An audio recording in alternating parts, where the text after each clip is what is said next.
Good morning, everyone. We're continuing here in NIDCHEI YISRAEL of the Horowitz, speaking about the sad state of affairs of Klal Yisrael when they leave behind the old country and they leave behind their Torah and their mitzvahs and they come and abandon all of that and come to America or to whatever continent and country they end up landing in, where there is no infrastructure, where there is no schools, there are no shuls, there is no learning that is taking place, and it's very difficult to do mitzvahs. And ask the Chavetz Chaim, how could they do such a thing?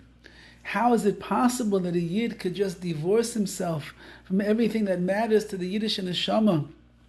Especially, he says, when it's not like there's a tyrant and there's no paro, there's no Haman that is standing over us, forcing us into that.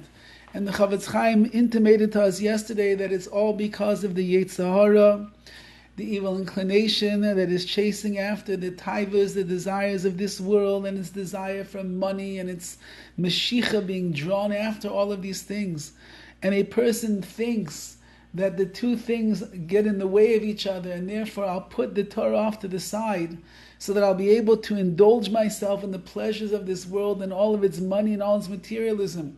If a person would only realize that you could have both, to an extent, you could end up having both worlds. You could have a parnasa, you could have a livelihood, you could live in a nice house, you could drive a car that is comfortable, you can eat good food at night.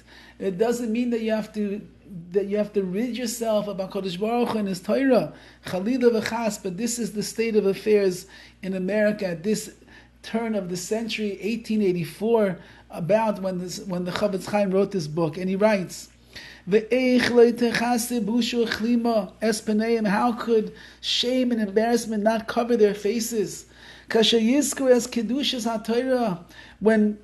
they remember the holiness and sanctity of the Torah, that their own fathers and forefathers and ancestors, they bequeathed it to them with the blood of their souls. Many tyrants, many ruthless leaders rose up against our ancestors and tried to destroy us and take us away from the Torah. But they, our holy forefathers, our holy ancestors, his chasku al kedushasa, they strengthened themselves on the kedusha of the Torah.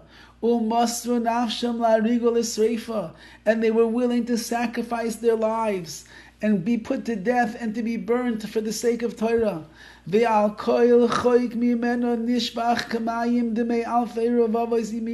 every single law that there is in the Torah, their blood spilled like water from the Revavos YISRAEL, the thousands and thousands and tens of thousands of Yidden whose lives were taken as a result of their adherence to the Torah. Look back in history, says the Chavetz Chaim. Go back to an Inquisition, go back to the days of the Greeks, go back to the Crusades. Take a look and see what was going on. Klal Yisrael was willing to give up their entire lives so that they shouldn't chas v'chalila trample on one word that it says in the Torah. Kedisa v'midrash, the midrash tells us, why are you going out to be stoned to death? And he answers, Al shamalti es beni, because I gave my son a circumcision of bris milah. Why are you going out to be burnt at the stake? And he answers, Al sheshamarti es haShabbos, because I kept and I guarded the Shabbos. Why are you going out to be killed? Al shechalti matzah, because I ate matzah on Pesach. Why are you being beaten to a bloody pulp by this big club that he's clubbing over your head?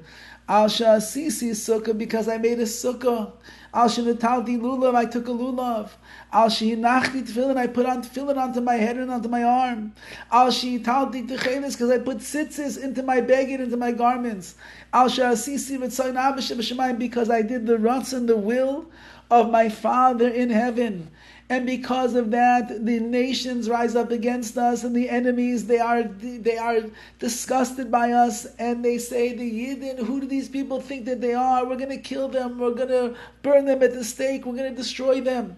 And a Yid realized in those times, says the Midrash, everything that he was receiving in this world, all of the lashings and the punishments and the deaths and the hardships, was because he was keeping Torah and mitzvahs.